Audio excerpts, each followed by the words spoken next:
Bergabung saat ini Ketua Tim Hukum Nasional atau THN Timnas Amin Ari Yusuf Amir, lalu juru bicara TKN Prabowo Gibran Juri Ardiantoro, dan pakar hukum tata negara Zainal Arifin Muchtar. Selamat sore semuanya, apa kabar? Selamat sore. Terima kasih sudah bergabung bersama kami. Mas Ari, apakah semata karena ada dugaan algoritma di server KPU yang membuat Timnas beralasan ini tampaknya ada kecurangan yang TSM, terstruktur, sistematis, dan masif, atau ada alasan lain? Iya, tentunya data-data yang setelah kami kumpulkan jauh lebih lengkap. Fakta-fakta kecurangan yang ada di lapangan sudah kami dapat kumpulkan dan memang bisa terlihat bahwa itu betul-betul masif. Contoh? Misalnya tadi disampaikan tentang bagaimana penggelembungan suara melalui IT. Itu sudah kami siapkan, tim IT forensiknya sudah bekerja. Ada saatnya nanti dalam persidangan akan kami ungkap. Lalu yang kedua tentang bagaimana terjadinya penggalangan oleh kepala desa. Ini ada beberapa tempat kepala-kepala desanya sudah kami temuin dan masyarakat di sana sudah bersaksi bahwa terjadi penggalangan seperti itu. Detail tempatnya banyak sekali. Salah satunya mungkin yang sudah beredar, kita sama-sama ketahui di Sampang Madura. Bagaimana satu desa tidak ada pemilihan, tapi tiba-tiba surat suaranya sudah tercoblos semuanya. Nah, lalu ada juga kepala desa tadi mengkondisikan KPPS. Sehingga dengan cara money politik, dengan cara pengarahan, dan macam-macam modus sudah kami dapatkan. Sejauh ini total ada berapa laporan kalau gitu, Mas? Kami sudah menerima ratusan ribu laporan dari seluruh Indonesia. Kebetulan kami memiliki kawan-kawan tim hukum nasional yang ada di daerah-daerah, memberikan masukan. Dari masyarakat juga begitu banyak, begitu antusiasnya memberikan laporan dan masukan. Kami mencoba untuk mengklasifikasi dan memverifikasi laporan-laporan tersebut. Sehingga kami bisa mengkelompokkan mana-mana laporan di bidang money politik, di bidang penggelembungan suara, di bidang penggerakan kepala desa, dan macam-macam yang lain. Dan itu ada buktinya? Semuanya kami sudah dapatkan buktinya. Mas Juri, dengan alasan-alasan tadi menurut Anda dugaan itu cukup kuat? Iya, terima kasih Mas. Jadi soal dugaan kecurangan, pertama yang harus kita lakukan atau prinsipnya adalah mari kita cek satu persatu setiap dugaan kecurangan itu terjadi.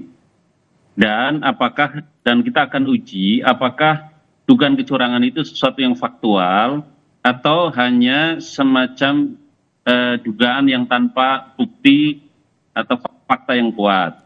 Atau dugaan-dugaan itu sesuatu yang sudah disetting kebenarannya. Saya mau ambil contoh misalnya, di Tegal yang ramai sekali, seorang ibu-ibu yang menunjukkan surat suara 02 tercoblos. Nah itu di sana juga sebetulnya adalah tidak seperti itu faktanya. Terus misalnya dugaan kecurangan terkait dengan IT. Meskipun ini juga harus KPU lah yang harus menjawab ya.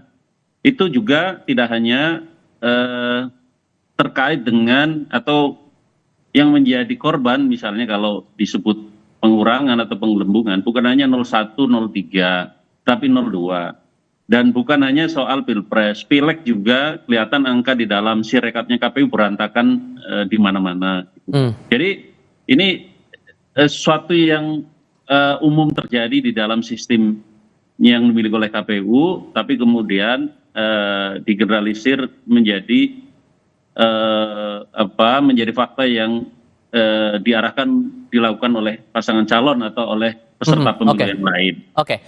Dan fakta-fakta yang lain, saya kira kita harus cek ya satu persatu supaya kita tidak lantas mengambil kesimpulan bahwa ini terjadi masif di mana-mana. Tapi singkatnya TKN melihat hal yang sama juga terjadi atau tidak seperti pandangan dari Timnas? Ya sama, kami juga menerima banyak sekali pengaduan, kami juga punya banyak sekali fakta data yang dalam konteks dugaan pelanggaran kami dirugikan. Itu juga banyak. Jadi bukan hanya 01 ya dan 03.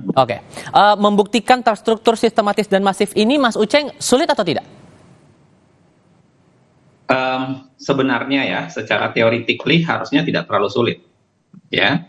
Sebenarnya secara theoretically lagi-lagi tidak terlalu sulit karena dia menganut 3 unsur sebenarnya terstruktur dalam artian melibatkan struktur negara dalam banyak hal sebenarnya mungkin bisa mudah untuk terlihat. Sistematis itu kemudian dilakukan secara menyeluruh secara secara berjenjang, secara kuat dan masif itu dengan magnitud yang besar. Kalau Mas Ari tadi bilang sampai ratusan ribu, saya kira itu unsur masifnya udah pasti mudah terpenuhi itu, karena TPS saja kan cuma 800.000 gitu. Jadi kalau sampai ratusan ribu itu kan masifnya.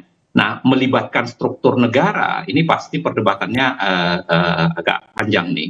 Yang ketiga, kalau masifnya, kalau sistematisnya, bagaimana itu diperintahkan, lalu kemudian bagaimana itu berjalan secara meluas dan lain sebagainya, itu tentu hal-hal yang juga harus dibuktikan. Tapi saya mau pesannya sederhana begini.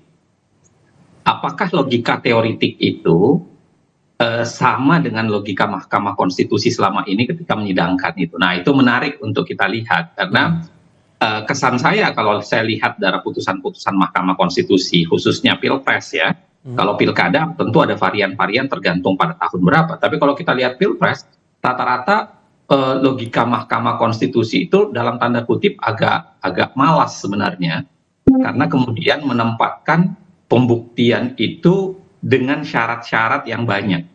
Misalnya harus ada juga laporan kepada Bawaslu dan KPU, lalu kemudian harus ada bukti yang kuat, lalu kemudian bukti yang kuat itu disertai dengan jumlah yang bisa mengubah hasil. Nah, ini yang menjadi berbahaya menurut saya ketika Mahkamah Konstitusi mengikatkan dirinya pada formalitas, tapi pada saat yang sama demokrasi terganggu secara substantif. Sehingga sesungguhnya hanya jalur MK saja yang bisa ditempuh, atau sebetulnya untuk dugaan-dugaan semacam ini bisa ditempuh lewat Bawaslu dulu atau DKPP? Nah, itu yang nanti menjadi perdebatan-perdebatan gitu. Misalnya dalam beberapa kasus, MK menanyakan apakah kasus ini sudah dilaporkan Bawaslu atau tidak. Jalurnya udah di Bawaslu, yang gitu-gitu tuh. Jadi seakan-akan MK terlibat pada formalismenya, tanpa menyadari bahwa apakah Bawaslu sendiri punya penyakit soal independensi atau tidak, apakah para penegak hukum lainnya punya penyakit soal independensi atau tidak. Kan yang berbahaya di titik itu. Nah, yang kedua adalah saya mau bilang bahwa ketika Mahkamah Konstitusi menyidangkannya secara formalistik, ini menjadi akan berbahaya, karena kalau formalistik biasanya alat ukurnya itu betul-betul adalah angka. Misalnya dalam banyak hal selalu Mahkamah Konstitusi bertanya apakah kecurangan itu signifikan untuk mengubah hasil.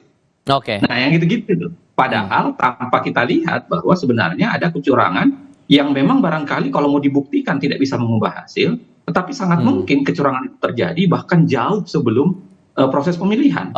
Saya ingin mengatakan kalau kita bicara kecurangan kan kita bisa bicarakan pra pencoblosan dan pasca pencoblosan. Kalau pra pencoblosan ini kan parameternya untuk mengetahui apakah itu berpengaruh pada hasil susah sekali kan. Misalnya keterlibatan aparat, keterlibatan aparat bagaimana mengkonversinya bahwa ini kemudian sejumlah hasil bla bla dan lain sebagainya. Nah, itu yang saya kira yang tantangan buat siapapun yang membuktikan, karena Mas Juri tadi juga bicara bahwa 02 juga punya kecurangan. Ditahan dulu di situ Mas Uceng. Tapi berarti poin tahan dulu di situ Mas Uceng, sorry. Kita harus jeda sebentar karena nanti kita akan lanjutkan lagi, termasuk nanti saya akan lempar ke Mas Ari. Maka kemudian keinginan dari Timnas Amin ini kalau ada dugaan yang TSM itu tadi, apakah meminta untuk pemilu ulang atau ada permintaan lain? Kita akan jawab nanti usai jeda berikut.